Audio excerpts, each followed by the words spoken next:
Cash Flow Diary Podcast, episode 581. Welcome to yet another exciting episode of the Cash Flow Diary Podcast, the podcast that teaches you insider tips, tactics, and strategies for creating leverage streams of cash flow into your life. Learn from top-performing entrepreneurs, business owners, investors, and thought leaders from across the globe as they share their secrets to success. Like what you learn on this and other Cash Flow Diary podcast episodes? Go to learninvestingnow.com and sign up to receive powerful tips and information that will help you succeed as an entrepreneur and investor.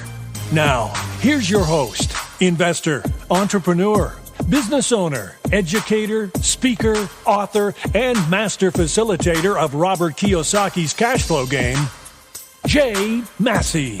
Hey, this is Rob. Oh, perfect. So if you guys are wondering who that is, it's me. That's him. Yay. Haven't been here in a long time. Like, what's up with that? Like, where you been? Working, building a business. Why are you doing that stuff? I don't know, making money. Oh, well, hey, whatever works. So, for those of you who haven't been here in a while, he hasn't been here in a while either, but he is here today. Oh, wow. We can hear that. So what we're going to do is we're going to be answering your questions. For those of you who want to, yes, we already have a caller dialing in. This is good. You need to dial the number, and Megan is going to remind me of what that number is because I have forgotten again. And let me go back to here. So for those of you who are watching for the first time, welcome. My name is Jay, CEO of Cash Flow Diary. And what we do is we do our best to help individuals become bigger, better, badder entrepreneurs in any way that we possibly can. Because the goal at the end of the day is for you guys to go out there and change lives, provide jobs, change your family in some way, shape, or form. We do that using real estate vis-a-vis the short-term rental strategy. And at the end of the day, hopefully, every one of you become exactly what you hope to be.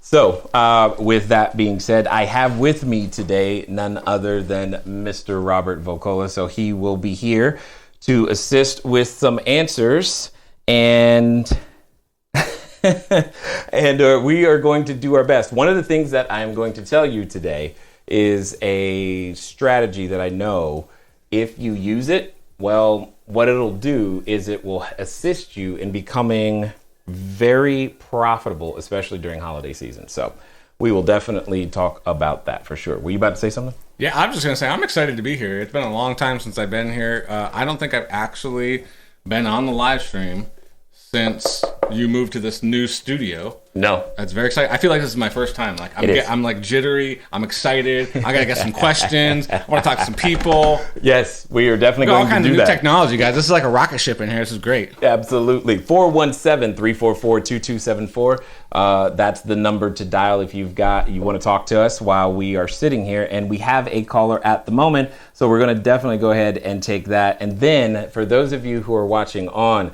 Instagram. Oh, nope. Instagram. We ain't on Instagram right now. From the Facebook page or our Facebook groups, or if you're watching on Twitter, Periscope, etc., make sure you type in the chat, especially those of you on YouTube. We'll be able to see your questions as well and kind of go from there. Yeah, I've got to go so I got to figure out how to set the focal point on that particular one while you're here. Okay, here's what we got to do. Yeah. Because there's some housekeeping. Yeah. So flip that camera on. It is on. It's on right now. It's on me. Yeah, it's on you. Okay. Yeah, it's on now. Go fix that focal point. Yeah, well, okay, got it. Guys, we got something I need to do that's super important. I have a very special guest that's watching the live stream today. She made a request. She said, well, I told her I was going to be on today, and she says, oh, you're going to be the sexy one. I need a wink. So this is Mrs. Vocolla, just so everyone's clear. So Mrs. Vocolla, this wink's for you. Love you, baby. I'll be home in a couple hours. Now we can get serious with short-term rental stuff. Okay. Yeah, now we can get serious with the short-term rental stuff. Is that good for you? Does that look right? That looks good. That's crystal clear now. Right, let me do that wink one more time. Oh, my God. Anyway. Okay. Yeah, enough of that. As I said, oh, my goodness. I need that because that controls 417-344-2274. I will put that on the screen since David was kind enough to type it in there for us. 417-344-2274. We are going to talk to, looks like Brian and April from Michigan. Let's see how things are going. Oh, crud. Forgot that was still playing. Hey, Brian. April, how are you guys doing? Hey, Jay, we're back. We're back. Well, okay, yes. We're glad you're back. We never really went away. Well, you're right. Where could you have possibly have gone? We're glued. Getting right to it for you.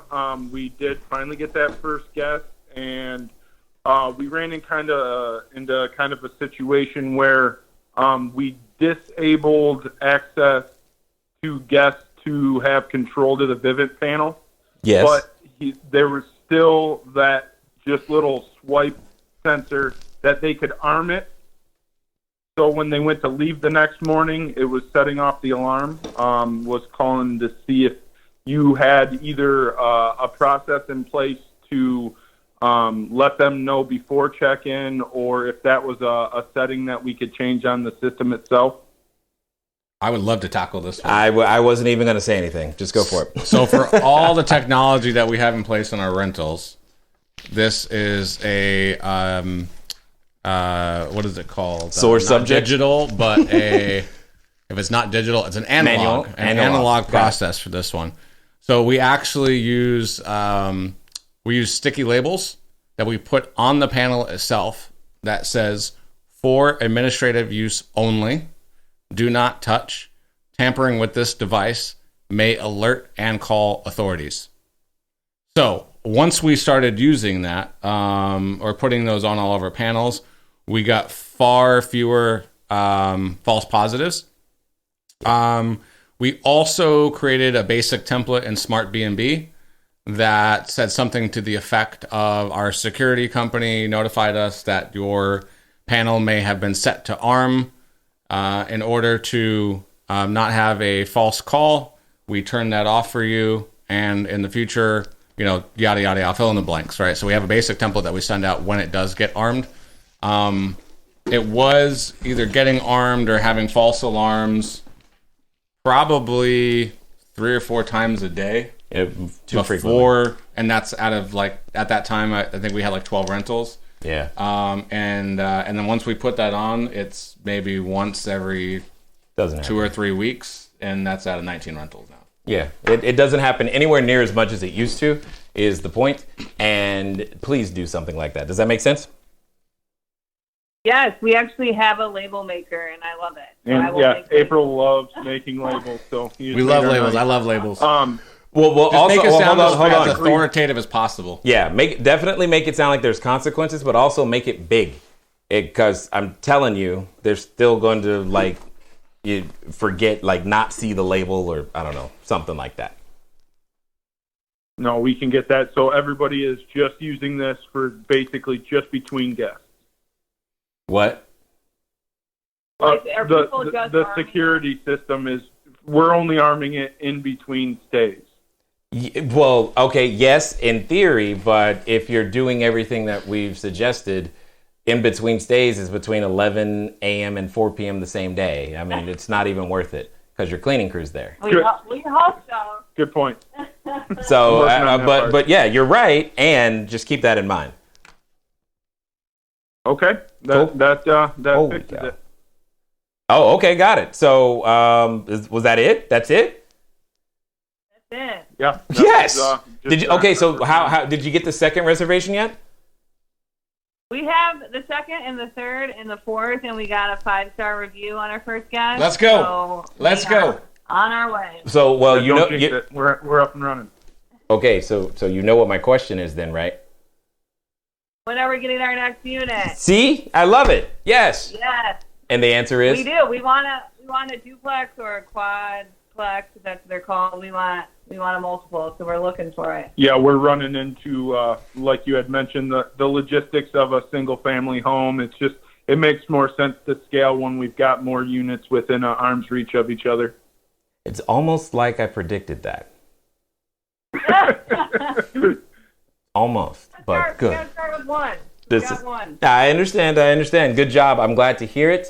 Again, if you have some more questions, feel free to type them in the chat or make sure they make it to the Facebook group. But this is good stuff. So for those of you watching, this is pretty much how we roll. We have students all across the country and globe who are becoming bigger, better, badder entrepreneurs via the using short-term rentals as the strategy in order to go out there and build their real estate portfolio. So I am seeing a good number of calls coming in. So Megan, we are going to have fun today, which is awesome. So I'm gonna do my best to get through some of these, which means so that everyone knows, if you are typing in the chat, we haven't forgotten about you. However, we do prioritize the questions that come in from students. So just know that they're going to definitely get their questions answered. And if you want to speed it up, call in. So that's usually the fastest way to get it done. So we're going to go to Dave in LA. Hey, Dave, what's going on?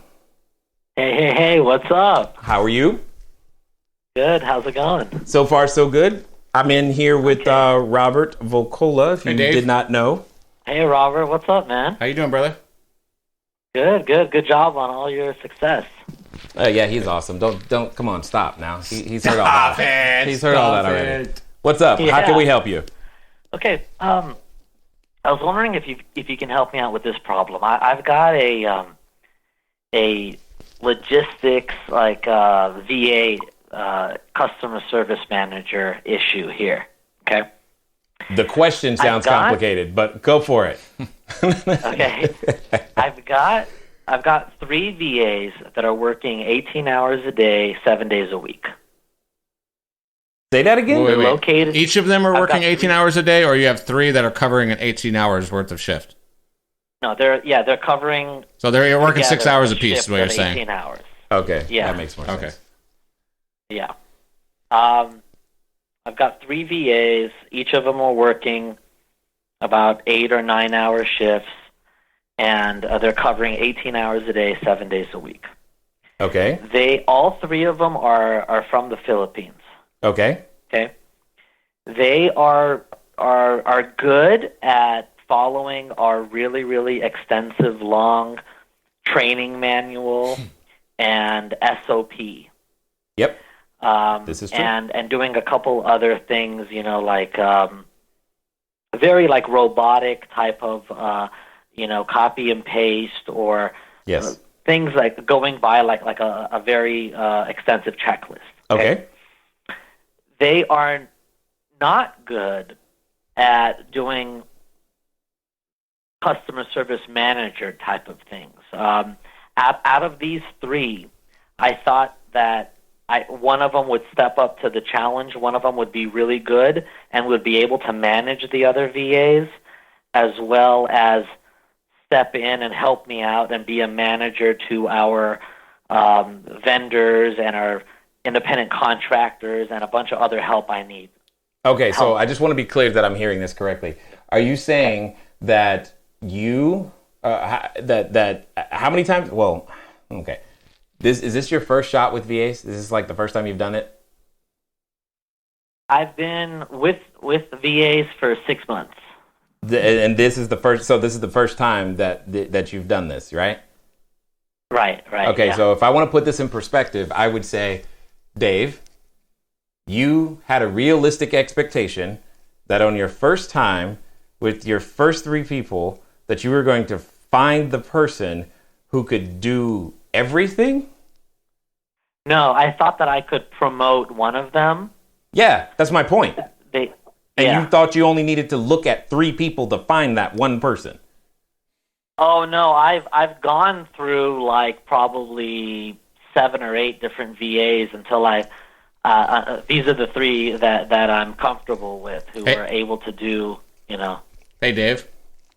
So I'm gonna step back a couple years into my my corporate life when I worked in marketing for technology companies.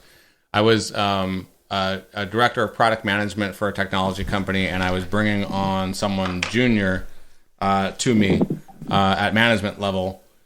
I went through probably 450 resumes before I hand selected 20 or so to give to an HR person to also go through to then select 5 people to interview to potentially offer the position to one. So my suggestion would be to make sure you have a very good job description and online posting profile that you set wherever you set this up at, so that you're getting a high volume of people that you can run the gamut through, and be prepared to interview 30 or 40 of them per position. Per position. Yeah. Okay. Well, my question is, I've got these 3 VAs. They're okay. They're good at doing like regular like VA stuff, but they're not good at other things I need help with. So I need a customer service manager. Yeah, I know. And what Rob said is exactly, okay, so what he is telling you is exactly how it is done. I have never found the manager type. That is hard. And here's how we did it. We started with, well, in my world, it started with the manager type being on the U.S. side, Canada. She's in Canada. I trained her, and then we worked on the job description, and I lost track of how many interviews she went through to build the team. I didn't care. But it was her responsibility ultimately to choose the ones that we started with. Now, from the ones we started with, we fired a lot of people and rehired a lot more. And we fired a lot of people and rehired a lot more. About firing VAs? Yeah, over and over again. Yeah. And then I told her, while we're going through this, be on the lookout for who the manager could possibly be. And I see. It was not. It was a lot more than. It was a lot more than 3 people who we had actually worked with that were there. Yeah. Okay. Yeah. Well, let me ask you this question. I've been thinking of bringing in a manager. Like, you know how you've got Megan. She's really good. Yep. I want to bring in a manager. I'll train the manager and have the manager help me out. But the thing is this: I can't figure out the hours that this manager is supposed to work, because I'm working 24 hours a day, 7 days a week, doing what I'm doing. Not all together, but like in different spurts, you know. So, I know, because you refuse to follow the system. But here's the deal. I'm following. Here's the deal, my friend. What part am I not following? Okay. Let me. Okay. I'll just wait here. Let me ask you. I have no idea, but I know it's not typically a good idea to ask that question. I got the automation. How many? Okay. How many units do you have, Dave? I've got 43. Excellent. Good job. How many units? How many cities are those 43 units in, Dave? Before I met you, I was in multiple cities across the country. Yes. And since your retreat that we had a year ago. Yep. Another one's coming up, by the way. I was convinced to only go around my own neighborhood, and that's where I've expanded to since last year. Okay, so what about those ones that were strewn out everywhere? Are they still around, Dave, or are they gone? Yes. Yeah, I still have them. That's what I'm talking about. That's part of what creates this stress. But that's a whole nother story, another time. Here's the deal. I just got a notification that we have the maximum number of callers on hold right now, so I'm going to speed this up so I can get to them and get more people. Things are going crazy today. I'm going to let Robert finish this out, but what I want you to hear really, really clearly is if there's one place where you can't skip these steps, it's this. You have to invest. There's a gentleman by the name of Aaron Walker. This is who I learned it from. I did a podcast with him. I don't remember the episode number. His company name is A View from the Top. Look it up. He is the one who basically told me, Jay, if you are planning on hiring anybody, you need to be prepared For anything that takes you an hour to do, you need to be prepared to train them for 30. I was like, not encouraged when he said that. Okay. And I'm like, let me ask you, like, real fast. But okay. But I know you're short on time. Beyond. What hours is my customer service manager I was going to get to that. To work? That's what I was going to wrap up with. Are you using Smartbnb? I hope so. Are you currently using Smartbnb, the app? I'm not using Smartbnb, no. Okay. Well, if you use Smartbnb, which the system teaches you to do, just saying, if you use Smartbnb, they have a metrics tool, and in the metrics tool, you can see exactly when you have your highest volume of messages coming in to all of your channels. Yeah. And all your accounts. Okay. So you use that to determine when you need to have the most people on. And then secondly, the other thing I was going to mention was when Jay says that he hired the manager and trained her, what he means is she shadowed him for many, many months. Yes. Like literally hand in hand. So you got to be prepared to put all that work in. It's not going to be just a training manual that you hand to someone and they're going to read it and say, and then maybe even you get so intense about it that you test them and they passed 100% on that training manual. It's not going to work until they actually sit and do the work with you. Yep. Yeah, I'll put in the hours. I just don't know what hours are supposed to work. But I like the idea. I'm definitely going to look at what our high times are. But it's not just about dealing with the guests. The manager is dealing with all of our vendors. I know. Having issues. And that's how we got there. Invoicing and all that. I know. That's how we got there. And that's exactly why I'm saying what I'm saying. It's good. Dude, I got to get to the rest of these people. But it's on replay. You can watch it when the recording there is watch that part stuff over again. So, but I what was the appreciate guy's name one more time? Aaron Walker, view from the top. Okay. See you, Dave. All right. Great. Sorry, Dave. Didn't mean to cut you mid-sentence, but I've got to get through. So, okay, cool. Ignat San Clemente, what's going on, sir? Hey, what's going on, Jay? What's going on, Robert? Good to see you guys. Hey, Nat. Yep. I am prepared to get to you. It's next Tuesday, right? Yeah, next Tuesday, December 3rd. Yeah, I'll be there. 6 p.m. I'll send you I need the address and whatnot, but yeah, sounds great. I will do that. Is that it? Robert, if you're able to stop by, City of San Clemente, the short-term rental regulation approval. Yeah, we'll do whatever we can to help. That's what we're talking about. Awesome. Good. Thank you. I just wanted to check in with you guys. I know you got a lot of callers. All right. Thanks, man. Good to see you. Yep. For those of you who are wondering what that particular call was about, what happens is that from time to time, because we are all practicing the short-term rental world and strategy, I can show up to things to sometimes maybe make a comment and help in some way, shape, or form. And one of our students, Ignat, who you just heard, has already made some inroads in terms of getting city council to be kind of open to learning some things. And I'm hoping to help him with this approval process, et cetera, et cetera, et cetera. Anyway, we're all in this battle together. And that's just kind of how we work. So let's just keep going. All right. Yes, Megan, I got your note. I see there's more in queue. I am trying to take them out. Megan is now getting upset with me, but I'm going to do my best. Here's Robert from Arizona. How are you, sir? I'm doing good. How are you guys doing? So far, so good. What can we do for you? So my question, I'd actually posted on the students only group. Oh, okay. And then Daryl said, "Hey, why don't you ask that in the Q&A tonight?" I'm like, "Great idea." So my question is, what are the most important marketing KPIs to track? Oh, okay. This is exciting.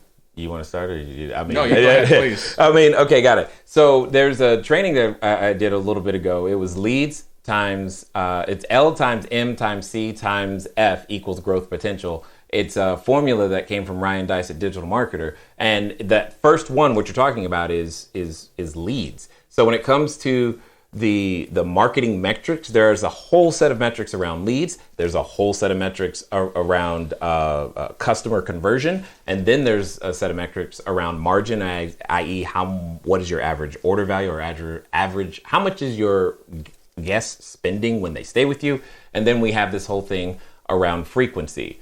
any one of those pieces can drastically change your revenue, and ultimately all of them are things you should be measuring. But if I'm just going to limit it to, say, leads, obviously views is one of those things that you have some insight into depending on the platform. So that's definitely one of those. You also want to measure views to things like inquiries. It's one thing if you have 1,000 views, but does anyone even bother to send in an inquiry? I mean, if they don't, that's a problem. But that's to give you some very simple ones. That's an easy one. What are you gonna say? I've got more, but I also got more people, and I know if I don't get to you, Right. No. I don't have a lot to add to that. I would say those are direct things as far as KPIs are concerned and what you're going to measure. Some more indirect things are, I guess, just innate in the system in and of itself, such as making sure you have the right number of photos, what photos you lead with, making sure the photos themselves have the right descriptions, because some of the marketing is going to be done from the perspective of you going out and getting customers. Some of it's going to be you pulling customers in, and pulling customers in is really all about how well you perform to the Airbnb's algorithm and search rankings. Yeah. What he's getting at is search position. So, for example, like on Airbnb, at least last time I checked, you had 18 spots on page 1. Do you consistently come up below the fold? Are you top 9? Are you number 138? All of these things can matter and do matter. So it's really, really hard. The list of KPIs to measure and track and stay on top of they're massive, and it's why we recommend certain tools like Smartbnb, for example, in order to do that. Unfortunately, Dave doesn't want to follow this. Yes, Dave, I'm jabbing at you again. How many listens did you say you had? 43. 43, and he actually, Smartbnb. What's funny is that he thinks he's going to be able to somehow magically figure out his high and low time. And I'm like, how are you going to do that? Does he even have a messaging tool? Some kind of messaging tool? Bro, I don't know. That's sad. Carrier pinches. It's all good. Anyway, Sorry, back to Robert. My point is, using these tools will help you begin to have a fundamental knowledge of some of those KPIs. Because we don't even have time to talk about things like RevPAR and occupancy and average nightly revenue and days available, because... And how reviews play into it. Oh my sweet Jesus. Yeah. What are your review scores? And how, so all of these things are things that ultimately affect your revenue, ultimately affect your search position, your leads, etc. But it's a lot. How many units do you have right now? Right now, I don't have any. I'm just getting started. I do have a travel trailer that I'm managing. Cool. Okay. But that's it right now. All right. Go get more units. Because that way you'll have it. Because here's the other side of that: is in order to have KPIs, you have to have enough data, and you're not gonna. It's going to be really, really hard just with one listing or two. So the only reason we know what we know is because we got a lot of data coming at us every day. Does that make sense? Got it. Cool. Yep, sure does. Were you gonna say something else, or am I going? No, not related to this. So you can let him go. But all right, say cool. Something. All right, Robert, I appreciate it. Right. We got to get going. Thanks, Robert. So. For those of you who still guys. want to call in, by all means, let me scroll back to what the number was. There it is. It is 417-344-2274, because there's actually room in the queue at this exact moment for you to call in. What were you going to say? I was blown away. I actually saw in the comments a second ago that Davey says he's using Guesty. Still? I know it's a flat rate, but... It's a percentage. No, I know it was. He said flat rate. Since when? He's paying. Well, he's probably a master negotiator. Maybe he got it. Yeah, maybe he got. So what are you paying on Guesty that makes it still worth it? Because I left because I could not stand their aggravation anymore. That would be an interesting. Did they convert? They didn't convert to a flat rate. Look it up real fast because I'm curious. Looking it up. But if that would be interesting if they converted to a flat rate. Anyway, 417-344-2274. And we have Frank McCormick, it looks like, South Carolina. And there you are. Hey, Frank, how you doing? I'm doing great. How you doing? So far, so good, sir. How can we help? Hello there, entrepreneur. This is Jay Massey, and what I want to say to you is that the number one mistake that I have ever made in business, number one, has been waiting too long to do the books, waiting too long to get the bookkeepers, the accountants, the CPAs, the CFOs involved, and I don't want you to make that same mistake. That mistake cost me over 6 figures, and now for a significant discount, you have the ability to get your books together using FreshBooks. So what I want you to do is I want you to go over to gofreshbooks.com/cashflow diary. Again, that's gofreshbooks.com/cashflow diary. FreshBooks is the easy to use software designed to help you, the small business owner, the freelancer, get organized and save time on invoicing, getting paid faster, keeping those books in order so that it becomes a bonus for you to do your taxes as opposed to a burden. Go over to gofreshbooks.com/cashflow diary and get started today. And now let's get back to the rest of the story. Yes, I saw a message on the Facebook page. It was talking about basic and pro distinction in the relationship between Lodgify and Airbnb, and I didn't quite understand that. And the reason I'm asking the question, I was working on Lodgify today, and it asked, do I want to connect to Airbnb, and I haven't done that yet. I've got the website ready. So what does that mean when it's talking about basic and pro? Got it. So the difference is what is known as, say, an iCal integration. It's basically the technology that is used to actually connect your listing for the two softwares to communicate. One is known as with an application programming interface, or API, and the other is more, we'll call it old school iCal integration, and the biggest difference between the two is the time that it takes for the information to sync back and forth. Let me ask this question, Frank. Are you using Smartbnb? Yes. Okay, then choose basic and don't even worry about it, because Smartbnb has a feature known as sync, which will address the concerns in terms of the syncing of the calendar. So don't even stress, don't even worry about paying for any additional feature there. Just use the basic. Okay, I do have my first renter showing up tomorrow. Awesome. Congrats, sir. That's exciting to hear.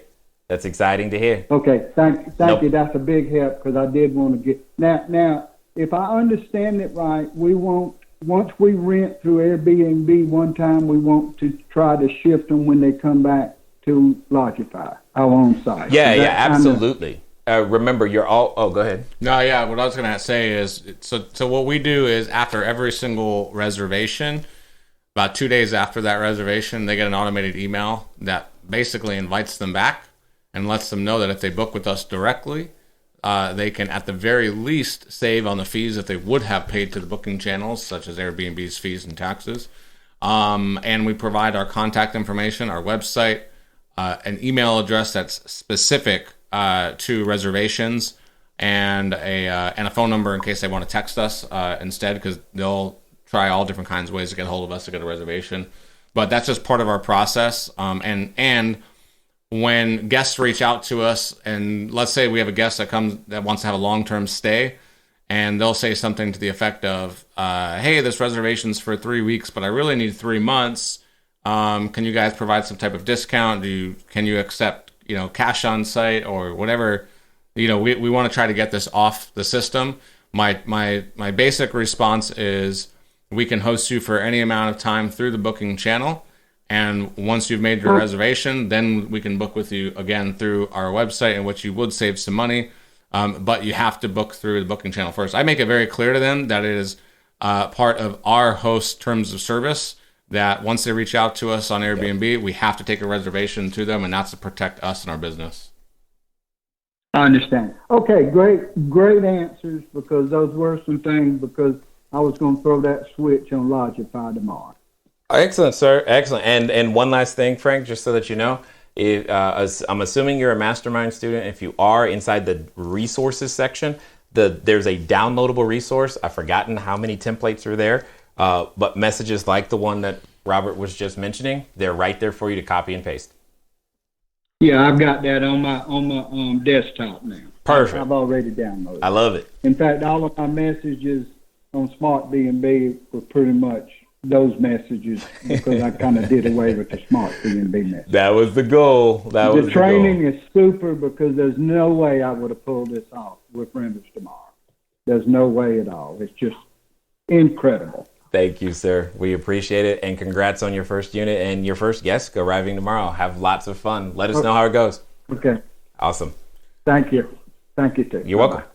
Okay, so we got a couple questions that came into the Facebook page. It's two different people, actually. I think we should tackle at the same time. One is from Lorena Lynn, and the other one from Adele. Excuse me. Lorena says, what are you guys doing in order to get more bookings from Booking.com? Because I'm new to it and I'm having a hard time. And then Adele is asking, how do you guys do your messaging for Booking.com since Smartbnb does not automate to it? Got it. I'm going to take Adele's. You take Lorena's. Perfect. So, Lorena, I would say that how you get guests on Booking.com is similar to the other channels. But because it's Booking.com and their interface is extremely difficult to work with, it feels like it's a heck of a lot more work. But it's the secret sauce between having every single field that you can possibly have filled out, and getting your pricing right.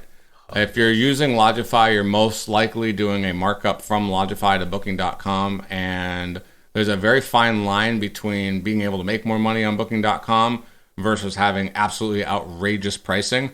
I would say for myself in this market, I have found that Booking.com tends to be more cyclical around typical international holidays.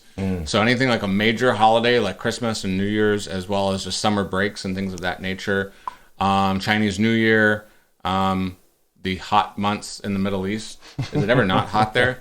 But it's not like I don't get reservations like Airbnb where it's just a constant drip. I'll get bursts of reservations from Booking.com, and when I do, it's very lucrative. So in short, make sure every single item on every single listing is filled out. There's descriptions. I would also say that you should have and try to mirror the same types of policies that you have in Airbnb and hopefully HomeAway that you have in Booking.com. So, for instance, if you have a moderate cancellation policy in Airbnb, which is 5 days, and you should have, I think they call it the flexible cancellation policy in Booking.com, which is like a 7-day type cancellation. Yeah, as far as policies are concerned, do everything you can to make sure they're as uniform as you can across the channels. Yep, and the only thing I would add to that is to say, to make it a little bit easier for you when he says make sure all the things are filled in, Booking.com gives your listing a score. There's a physical number that they give that gets closer and closer to 100. You want to get it as close to 100 as you possibly can, because that will make a tremendous difference. It makes a huge difference. So, and then where did Adil's question go? There it is. How do we handle messaging? It's not fun at the moment because, as you have no doubt said, Adil, it is not as automated as we would like it. No one is satisfied with it. I started doing something different recently, by the way. That's a little bit better. Okay, go for it. So, before I was just sending messages out manually through Logify, primarily because I was getting reservations and they're, like I said, they were lucrative, but nowhere near the volume as with Airbnb. Right. In fact, HomeAway and Booking.com on my direct website was about 35% of reservations, as opposed to Airbnb being like 65%. Right. And of that, I would say of the total pie, Booking.com was 10 to 15%. So it was something that was manageable for me to do. However, I took the time to go into each of my listings and set up some of the automated templates that's directly in Booking.com. So the confirmation message that I would typically send from Smartbnb, that is plugged into Booking.com and that automatically gets sent. And my confirmation message not only tells them, hey, congratulations, we've got a reservation, here's the dates, times, location, but I also tell them here's what you can expect. And basically, we're going to send you a message right away that includes the rental contract and agreement for you to sign. And then 3 days before your reservation, you'll get the check-in instructions, and the day of your reservation, you'll get your door code. So what I do is I get that first initial message sent out from Booking.com, and then when I get messages come in, and I'm sure Jay being Jay will figure out a way to automate this, but I just use Google Reminders. I literally talk to my phone to set a reminder on a date and time of when I need to send the messages for the other guest. But I'm sure there's a way to automate a task, and one of the tools we use to actually create those reminders in Trello or something of that nature, which is, I will admit, is the preferred method. I just haven't figured it out yet or taken the time to do that. Yes, and what Rob says is very true. It's a very manual process. Right now, we're having those messages forwarded to a central email box that all of our staff have access to, and we're doing it manually that way. Now, with that being said, however, I have been on the phone, email, webinars with a number of different messaging tools and property management software companies, etc. And to a person, all of them have said the following words to me. We are working on the API integration with Booking.com. We have done everything that we can do on our end. Thank you, baby. We are waiting for Booking.com to finish whatever they need to finish on their end. And this is, again, I have been talking to multiple of these software vendors and providers. So they're not like icing out one of them. I don't know what's going on their end, but whatever's going on their end is what's holding up API integrations for a number of the tools, and which would suggest to me that whenever they figure it out, it's going to be suddenly like every tool suddenly has the two-way communication, et cetera, et cetera. There is one that I know of that I believe is the closest, because they said they've been in beta for a little while. My last message to them was trying to get me to be a part of the beta. Like, can I get in? I mean, something, can we see it? So I don't know if that'll happen or not, but I can tell you that, yes, Adil, you are 100% correct. It's an issue. It's being addressed. It's not being addressed in anywhere near as fast as we'd like. That's for sure. But, it is what it is. Yeah, it should have been addressed yesterday. That's how fast we like it. I agree. Mike in Colorado, let's see what's going on with you, sir. Mike Word? I believe it's Mike Word. Mike Word? Hello there. Yeah, up, man. What's up? It's Mike Word. Yeah, good to see you, Robert. Good to see you. Or hear from you, at least. What's a good word? Yeah. So I got, I know, Jay, I put this on the forum the other day. What's that? I kind of want to get deeper into it. I got this guest. It's the same guest that was, tricking me with their pet, with their service animal. Got it. And now they're, and they had a couple extra guests that they didn't disclose at first, and then I told them, my security team informed me that there's other guests, and eventually they paid extra for those guests, and then they now that they asked for some more guests to come, two other coworkers. Okay. But they gave me a heads up. Close. I think they actually were there before they actually gave me a heads up. And then now they're asking for a 6-month lease. Okay. Coming in the near future. I don't know exactly when. They didn't give me exact date. Okay. They said congratulations, first of all. Right. Yeah, thank you. You're welcome. They said they would rotate six people in this unit. Oh, okay. But only 2 at a time. Okay. Oh, so this is a company that's basically reserving 6 months for what, its employees or something? Yeah, well, it's actually just one of the employees, and I think that they work in a meat packing factory or something like that. And they just have 4 other people that are interested in also staying in the place, but supposedly not at the same time. They'd rotate 2 employees into this unit at a time. Got it. And I've done this before. That's fine. I've done these before. But I have a question. Is this business you want? Do you even want this? Because the tone in your voice is not as excited as I think it should be for 6 months of occupancy. So I'm curious. Do you even want it? You can say no. It's fine. Honestly, I don't mind. You know. No. Do you want I don't it? mind. I shifted. Why well, would you mind? I shifted my. You know, it's because of the unit. I shifted from last week. I learned from being on the call that the unit is a 2-bedroom, 1 bath. So it kind of makes sense. You know, it makes sense to have a different demographic than I've been aiming to serve there.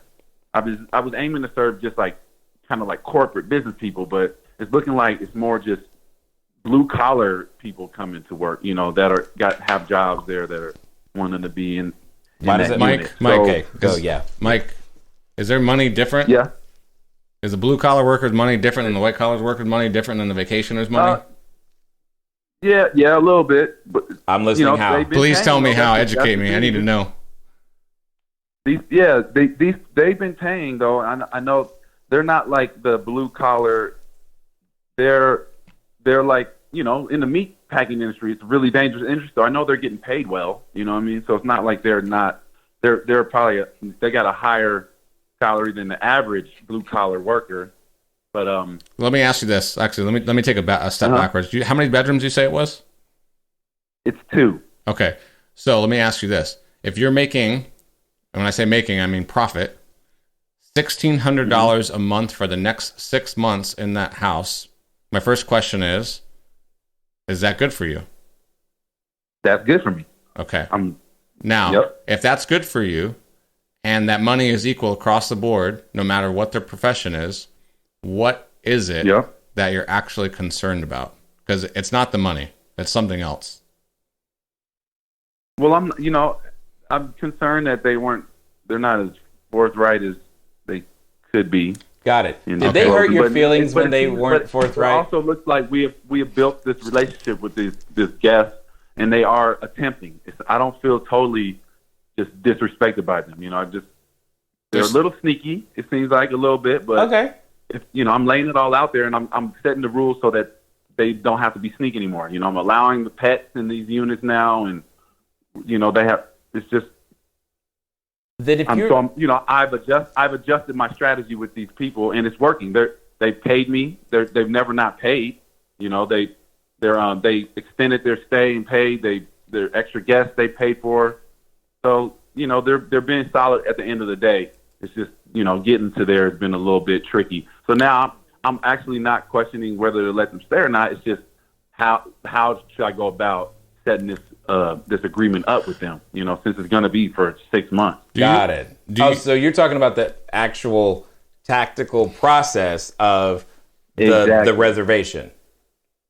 Exactly. Got it. What platform did they come from? They came from Airbnb. Wow. Okay. And have you set up your direct booking website yet? No, that's been very tricky with Lodgify. That was another part of the question. Got it. That's why. Okay, got it. Now I understand why it's all collapsing. Do you at least have Lodgify?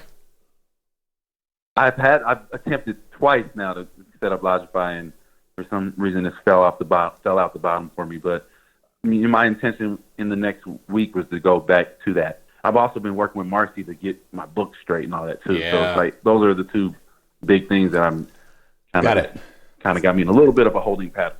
Got it. So here's where, so you've identified 2 of the things. The third one is you're going to be your actual rental agreement, etc., which again is a part of the Lodgify setup. And once you have that done, after that, it just comes down to really discussing what kind of a payment plan do you want to give them, if any. And again, not saying you have to even offer them one. Take all of because if you can get them to give you all of the funds for the entire reservation for 6 months up front, you now, I'm assuming, would have more than enough money to start another unit, and that would also be good for you as well. But that's really where this conversation is going to end up falling down to is, do they have the capacity to actually meet your requirements for actually staying there in terms of, you know, the amount of compensation you would demand up front, which for me is no less than 60 days. So on something like this, I would want to collect in cash up front no less than at least 60 days. And you would have 30 days. You must every 30 days thereafter. every 30 days thereafter.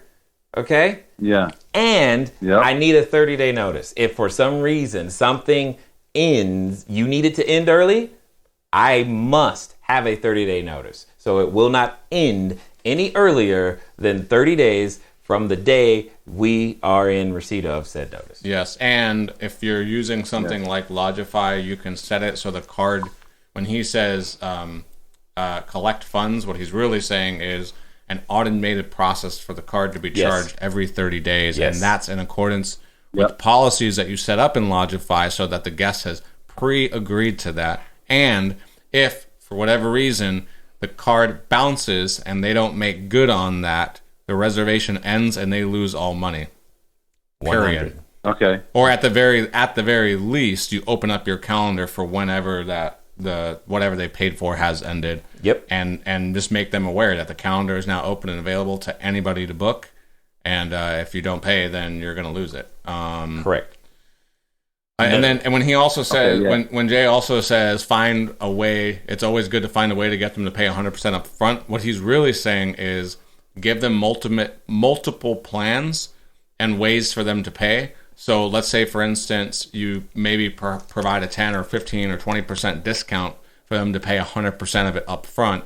And or if they choose to do payment plans like we're mentioning, then it's 100% of the payment, or whatever that, let's say it's $3,000 a month, whatever, it's $3,000 every 30 days.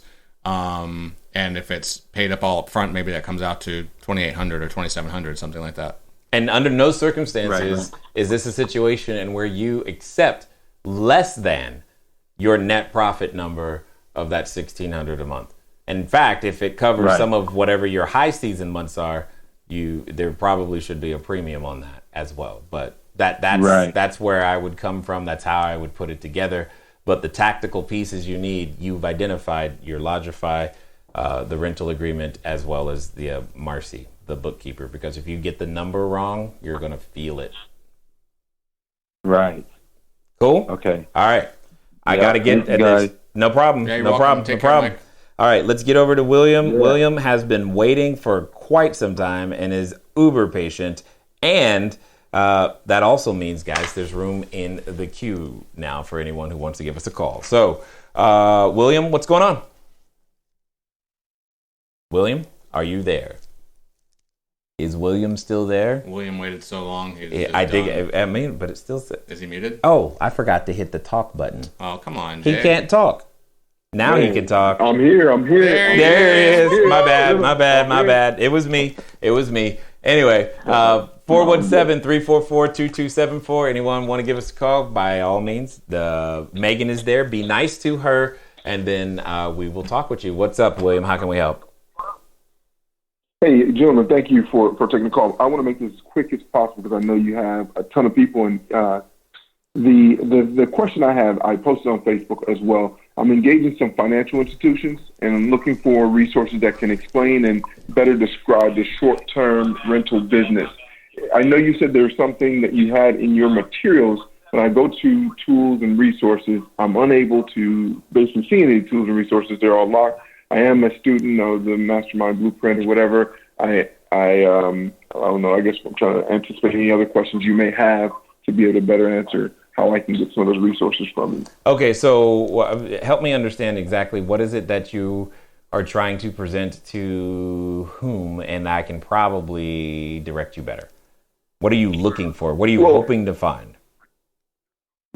So as I build out my business plan and my business strategy to share this with someone else, someone who's not in the short-term business, like a financial institution, I want to have some of the resources that you spoke about. I wish I could tell you exactly what video and what slide, but there's some videos and slides that you were talking about how basically how you explain the business to your students. And I want to be able to give a 1 or 2 pager to my financial institution so that they can understand as I scale how I want to do this and how this business works. Does that make sense? Kinda. But I'm trying to understand, what is it that you're seeking from the financial institution, I guess, is better. Money. So I want to get money from them to to lend me as I open up the next 2, 3, 4 units. I want to borrow that money and use that towards opening up more units. Got it. Understood. All right. So, and I see. Now I think I'm beginning to understand where you're having the trouble. Is because they don't understand what you do, and you're having trouble telling them. Am I hearing this correctly?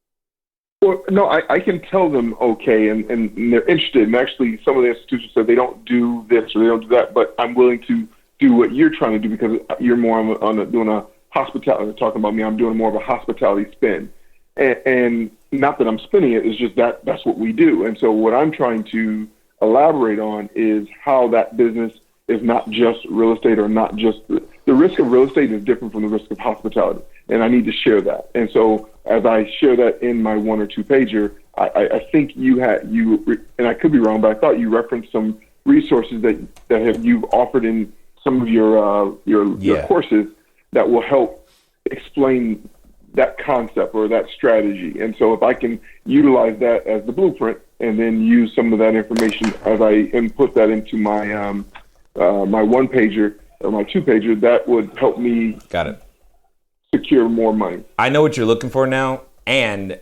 everything that we have designed is intentionally designed for landlords, not for financial institutions. That's the difference.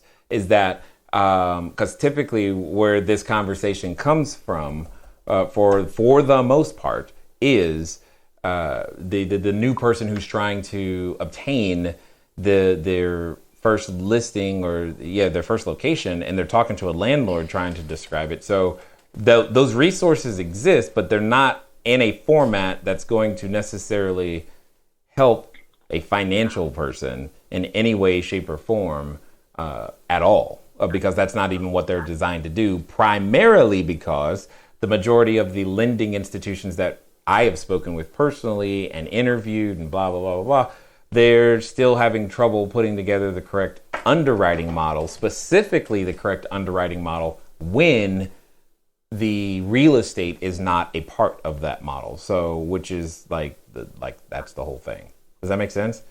I've not yet, and I'm open to it. I would love for him, hey, send them my way. We can have a conversation and we can figure out the format they want stuff in that'll make sense. I'm down. Now, short of having that, the only thing that I have found that is a way is, but it only matters once you've gotten started, is that there are a number of companies who will advance you against your future revenue or existing revenue in some way, shape, or form to help you get some additional capital going. But what you're talking about is how can I start with a loan in place that can cover me for my first 10 units or something, and I don't know of any place that can do that yet. But if you do, I'm down to have said conversation. Well, if he's a homeowner, I think we've identified that, and I think what you were saying, the underwriting is the question. And so if I can get more creative, and I don't mean that in a negative way, but I can get more creative on the hospitality front and not the real estate front, I think it will solve that question or that problem. And I'm 99% sure I've heard you explain it in a way, and you say, "Oh, I got a resource here, I got a resource there." I need to now put my finger on that because I think that's my golden ticket. They're there, but they're primarily structured for landlords just to describe the business, but they don't talk about any of the financial metrics that an underwriter would care about. But my financial metric is I'm going to be able to show the 2 years that I've been in the business. What I need now is basically the story to tell, to say, hey, this is not a real estate risk. This is now a hospitality or a small business risk in a different way. And so if you go inside the mastermind, what happens is for those students who have mastermind, you're talking about something that's literally in the bonus materials. If you go into the mastermind, under the mastermind bonus, there's another downloadable resources section. There's what we call the landlord letter. There's an example of hold on, let me go back to what it was. Scroll. Why is it not scrolling properly? So I'm going to, there it is, resources. There's a business card template as well. That's also there. And then there's I forgot what we called it. It was either the flyer or the leave behind, because it's a 2-sided PDF file with an example of here, let me see if I can find it right here. Oh, are you on that link? Would you mind just placing in there just so I don't take up too much more of your time? Yeah, that's what I'm doing. So if you look at, I don't know that you can see the screen right now, but right here, this is the template for the landlord letter that I'm referring to, and then I'm looking for that's the lease agreement. There it is. The pitch packet is what I called it. And here's the leave behind that I'm referring to. If you've heard me refer to anything, these are the files and documents that I'm referring to, because basically I even put a video together that's in 2 parts to help explain it, because, well, that's what it takes. And then, well, that's not formatted correctly right there. It doesn't look right. When you download it, it'll look better. But anyway, we had, this was a while ago, back when we only had 450 reservations. Anyway, so it has it here. The problem is, I mean, maybe this is what you're looking for, but I mean, if it helps you, great, it's there. But I just don't know if that's actually going to be what an underwriter wants. But if it'll help you tell the story, though, that's for sure. Okay. If that's what you're after, that's where it is. So I'm sorry. And I'm sorry, you got here how I'm just. So when you go to and watch how you're doing. Yeah, when you log into the training center, it's in the bonus. It says short-term rental mastermind bonus. It's in the mastermind bonus section, and it's under week 1. On the Saturday replay link. It's also under week 1 tools is where you'll find some of the extra downloadable resources that I'm referring to. Is that under advanced training courses or library or cash flow? No, it's advanced. Okay. Sorry. Is that cool? It is. Thank you, sir. All right, no problem. I think there it is. So we got another caller. Was there anyone in the Facebook group that we need to turn on? Let's see here. Oh, look at this. It's Peter Duncan. This should be good. Who knows what he's got to say. Hey, Peter. What's up? Hey, Jay. Yep. This should be good. This is going to be good. I have a feeling it's going to be good. We're going to make good. We're going to make good. Yeah, go for it. I just wanted to let you know, first of all, it's a crispy 42 degrees up here. You would love it. Crispy. I love how you said that. You can keep it. I'm good. I had enough trouble. I have enough trouble with our temperatures as it is. Anyway, what's going on, sir? So, as you probably scrolled through the message, I have a potential, very probable situation where I need to get out of a lease. So, I followed the system and took action, but admittedly, my choices weren't the greatest in the 2 units that I have with landlords. I didn't choose very well. So I have a landlord issue that partially stems from the landlord not upkeeping the property, sort of some slumlordish, and then I have part of that is he's got a tenant right beneath my unit that has some mental health history, got some mental health issues. He's fighting with his girlfriend. On one occasion, chased his girlfriend up to my unit while guests were there. The police were called. Last week, I had a 7-day booking that came from Verbal, and on the first night, they were canceling. They left the next morning. It was a 7-day booking. I have a 13-night stay there starting tonight, and I'm extremely worried because the guy is very, very vindictive. So we called the police on him last week as well. So the landlord is shifting the burden to me, and shifting. Whoa! Shifting what burden? To take care of his tenant issues. Go on. This is interesting. Yeah. You called it. So where we are thus far is that twice we've called the police on this guy. Mental health issues. I believe he and his girlfriend are using as well, probably meth or something like that. Okay. They're always home. One of those situations. Got it. I don't have any evidence, but certainly, the landlord is aware that this guy's a problem, not only from my situation, but this is the same landlord that I talked to you previously about getting other units. Well, the maintenance guy that was doing all the renovation work for him either quit on him or got fired or something, and so that guy experienced difficulty with this tenant as well, threatening him. The landlord actually states that the guy attacked him physically, yet he did not call the police. And so he's just unwilling. He's really just trying to pit me me against the guy. And, I've got my own issues. I'm trying to run a business here. I'm not trying to, So what do you want to do? So, what do you want to do? Tell me what you want to do, and I can give you some thoughts. I want to get out. Okay. I want to go. Then, then what you need to be able to document and again, I would have to examine your lease. One, and because I'm about to say what I'm about to say, let's be really clear. I am not. I know you're not a lawyer. Thank you. I know you do, but I just got to say it because, it is what it is. And yet at the same time. Are you a therapist? I'm not. I'm definitely not that either. Are you financial advice? Are you a lawyer, Robert? Are you a lawyer? I'm not a lawyer. I'm not a therapist. I don't give financial advice. But you can put your shoulder. You can put your head on my shoulder. Yeah. I give good hugs. Yeah. Yeah. Good cop, bad cop. Right.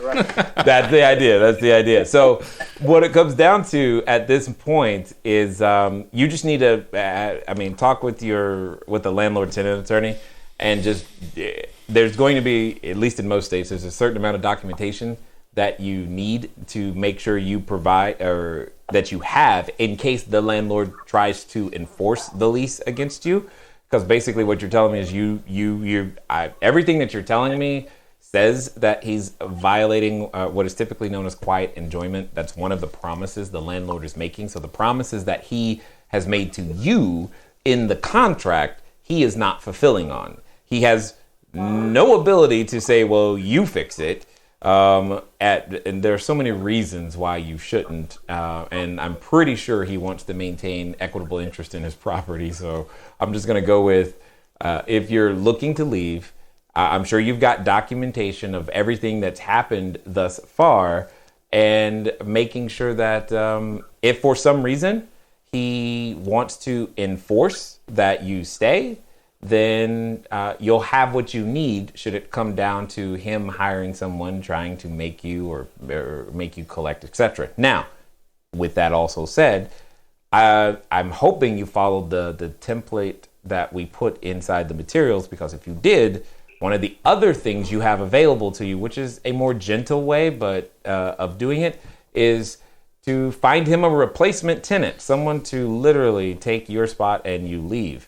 But at the same time, that doesn't solve the problem and just creates a new issue with this person who is now living there above the same situation. So with all of that being said, I'd talk to a landlord-tenant attorney, find out what it is that you need to have according to your local, was it Seattle? Yeah, Washington. What you need in Washington to effectively prove that he has broken the contract, and because he has broken the contract, because there's usually a very clear and formal process that you, the tenant, can follow in order to then move. Now and depending on the law there, he may actually even owe you some money and all kinds of extra stuff. So, but you just got to figure out what that is.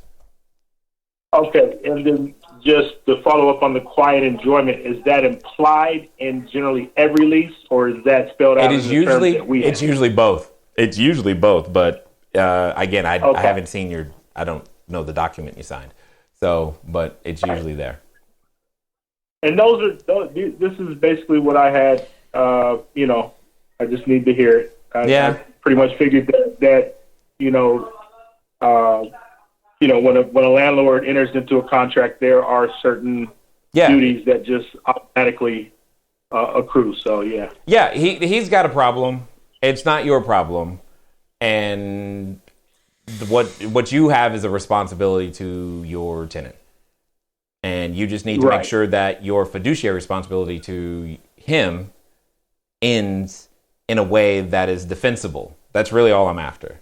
I mean, if I wasn't concerned about it being defensible and you having integrity, you just pick up and leave. But that, don't want to do that. Does that make sense? Yep. Okay. Excellent. And just so you know, my suspicion is that there's more going on with the landlord in his life somewhere that's preventing him from being able to do what it is he needs to do. I don't know what it is, but there's probably more to his story as well. But that's just food for thought. Yeah, I think maybe he just bit off a little bit more than he can chew.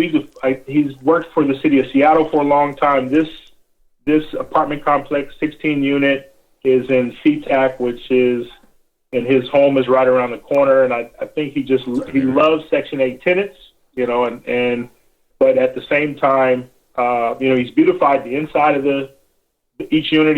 He's renovated each unit, or was in the process of renovating every unit inside before he got into it with his contractor. Contractor claims that he wasn't paid fully.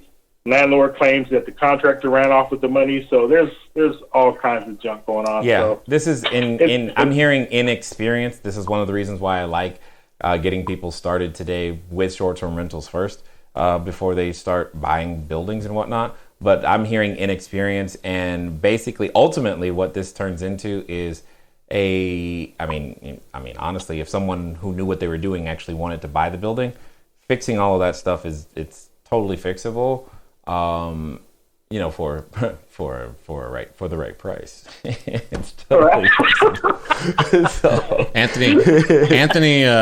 Anthony says, tell the landlord to kick the guy out, and you'll take that unit too. That's definitely workable. That is also a solution. A better answer, that is a great solution for sure.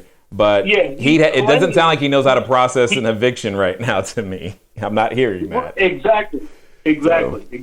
So if that were his true intent, because we discussed me taking several units or all of the units, and he put on as if he wanted that, but he's still accepting Section 8 people, and he knew about this guy long before I got there.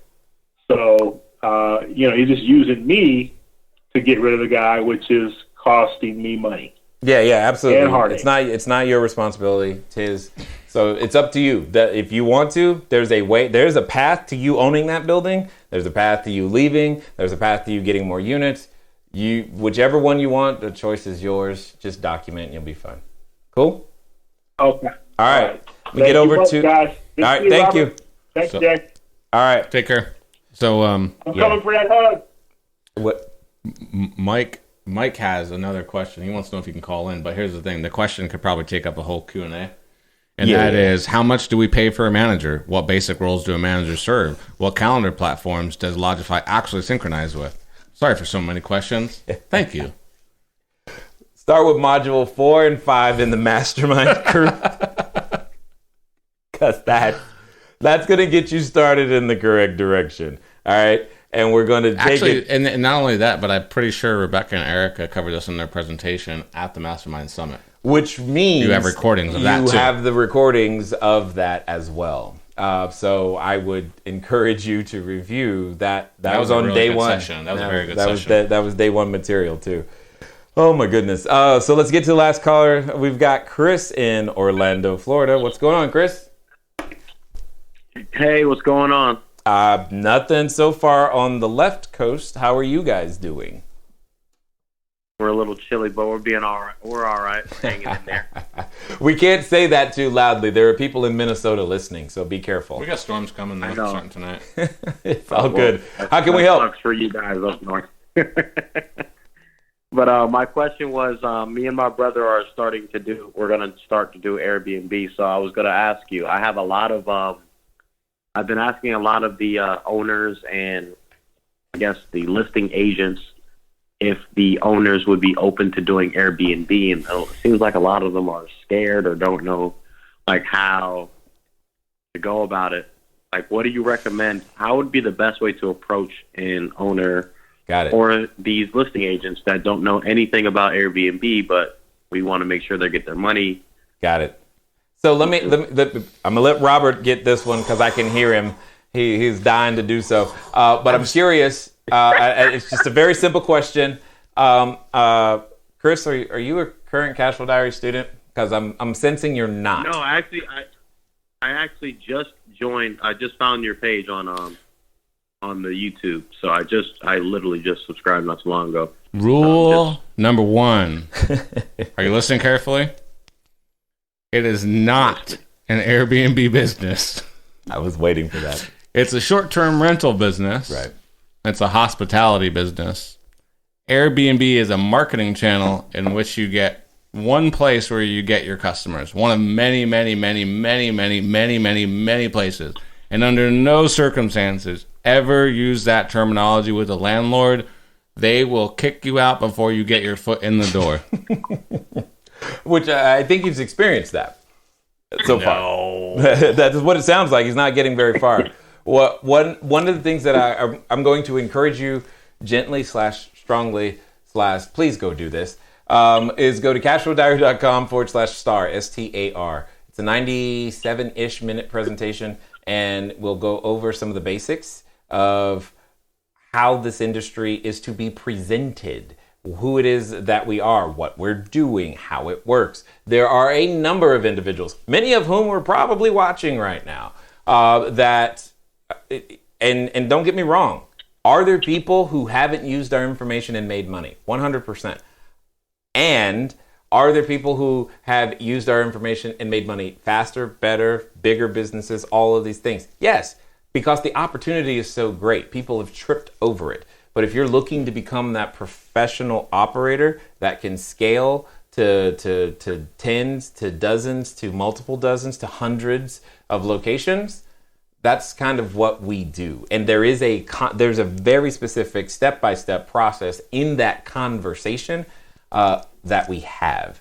And having it, I could tell you the words, but when you don't understand the rationale behind the words and how it's supposed to work, it doesn't work for you. Because and yes, you just said you literally just stumbled on the YouTube page, which I think is amazing. And at the same time, one of the things that I've always said and continue to say is that you can't just have expert tools. You have to know how to use expert tools expertly. And that's the thing, is you must have both of those, because it's simple. The expert tool is, and again, we go over this in the presentation at cashflowdiary.com/star, but the expert tool is what to say. Here are the words. The words are very simple. It's like, hi, Chris, my name is Jay. My company and we're looking to lease a number of properties in the area. Are you the right person to talk to about that? Those are the words. There are that's the words. That's how the conversation needs to start. And there's a process and methodology to understanding how to answer, or what you were talking about is where do you get your customers from versus what it is that you do. And when you understand how to separate those two by understanding who it is that you want to serve and how to explain that to landlords, then doors begin to open. Like I said, though, everything that I'm saying to you at a high level is what we talk about in detail inside the Mastermind Module 1, 2, and 3. It's for those who are our Mastermind students, they get a 6-hour training directly with me in group form that we're doing not this Saturday, but next Saturday. Anyway, that they do with me to make sure they get started the correct way, because there is so much of this business that's done on the front end that has to be done the right way from the beginning that allows you to scale. And I think I heard you say you were trying to work with realtors, which is harder to do, but can be done. However, many of our students have found that when they've learned how to do this conversation, they don't need to work through a realtor in order to make it happen. So I understand where you are, and we have a number of students in the Florida area. So we would love to have you, but it's really difficult for me to try to recreate 4 hours of training right now. Therefore. Oh yeah, no problem. I appreciate the insight. I definitely appreciate it. Yeah, And, cashflowdiary.com/star. Yeah, and just so you know, I was everything I said was true, but I was just being playful with it. It's a short-term rental business, and 100%. Yeah, you'll make a lot. Put it this way, you'll make a lot of money through Airbnb, but you will also make more money per reservation on just about any other channel.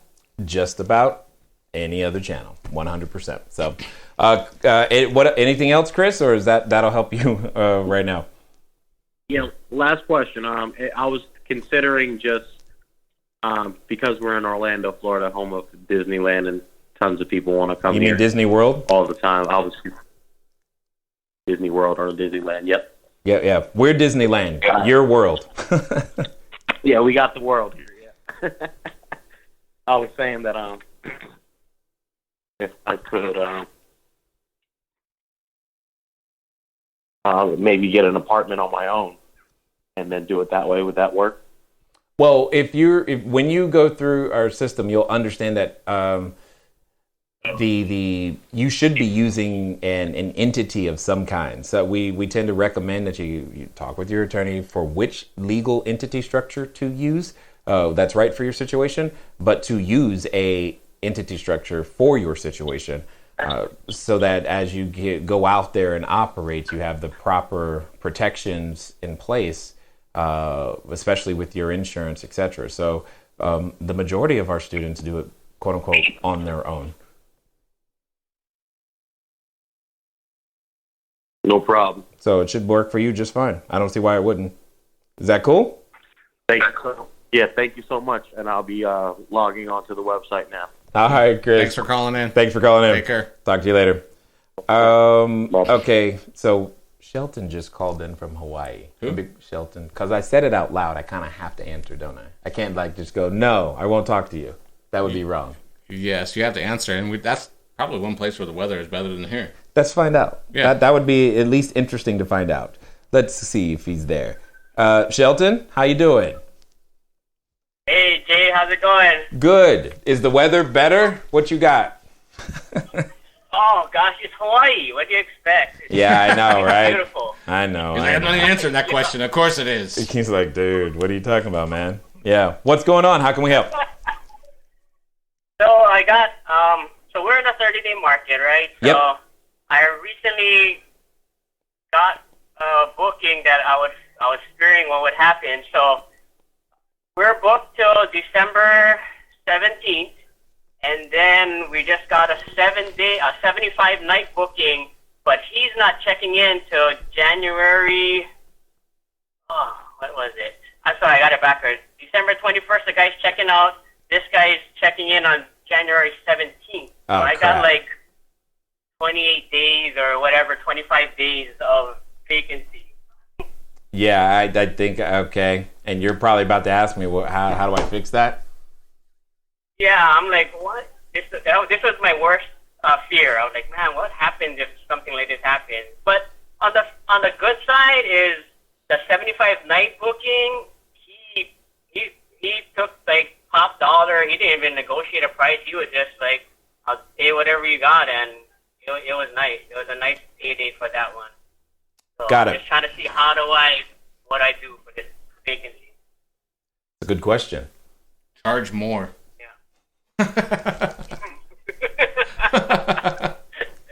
Okay. Well, he's not wrong. But I'll say it differently. You've got a few days. What can you sell this person, the one who's either leaving or the one who's arriving?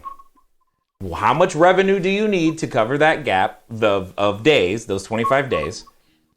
What can you sell either of them? Hey, mister who just paid $75 days, all up front with no discount. We happen to have a car rental. We happen to have airport transfer. We happen to have additional cleanings that I've decided to mark up 50%. We happen to have... surf lessons. Oh, that's right. It's Hawaii. Right. We have all of these things that many of our guests have taken advantage of during their time here. Which of them would you like? Here's package A, package B, package C. And then for the person that's leaving, offer them some cleanings. Offer them the same thing. Do you see where I'm coming from? Yeah. So yes, we're charging more, but you are creating packages of something, somebody else's service that you can resell. So let me say it another way.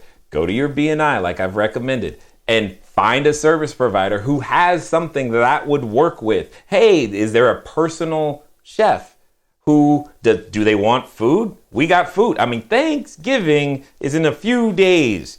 Hey, maybe would you like us to cook it for you? Okay, didn't know that was an option. But do you understand where I'm coming from? Yep. So it's that type of creativity that's going to bridge that gap. And here's the fun part. Once you develop these packages, guess what you get to do? What's that? What is that? You get to do them over and over again, even when you don't have gaps.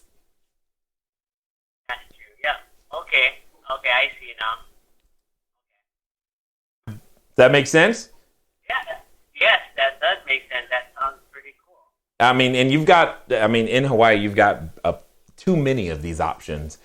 As soon as I started saying it, you were like, oh yeah, my friend does. And I know you probably, that just started happening for you. So go talk to those people, make something happen, help them make money too. They're going to start to love you. Kidding me? It's going to be great. Got it. All right. Okay? Yeah. No problem. Thanks, Jay. No problem. I'll talk to you soon. All right. Ladies and gentlemen, we are going to call it a day right there because that was a lot, to say the least. And I definitely appreciate all of you guys dialing in, typing in, being patient. We did get overwhelmed on the phone line more than I even thought, so it looks like we'll be upgrading to where 10 of you can be on hold at the same time, because apparently there's a lot of you who want to ask us questions, which is great and fun, and I appreciate it. Ultimately, at the end of the day, I just hope that you do this one thing. Now, this is a great strategy. Be prepared. Here's what I mean. You're about to meet a whole bunch of people you normally don't talk to. Some of you need to raise capital. Some of you need more locations. Be prepared. Inside the materials, under Cash Flow Foundations, there is a video called Your Audio Business Card. Understanding your audio business card will give you the ability to be prepared so that when you're around the people who have the greatest potential of being willing to do business with you, and you're under the context of Thanksgiving and hey, what are you doing? And you know, like I know, everybody's going to start talking soon about how are you going to make more money next year. You will be properly ready to make that happen. Ladies and gentlemen, it's been fun talking to you guys today. I look forward to talking to you soon. Until next time.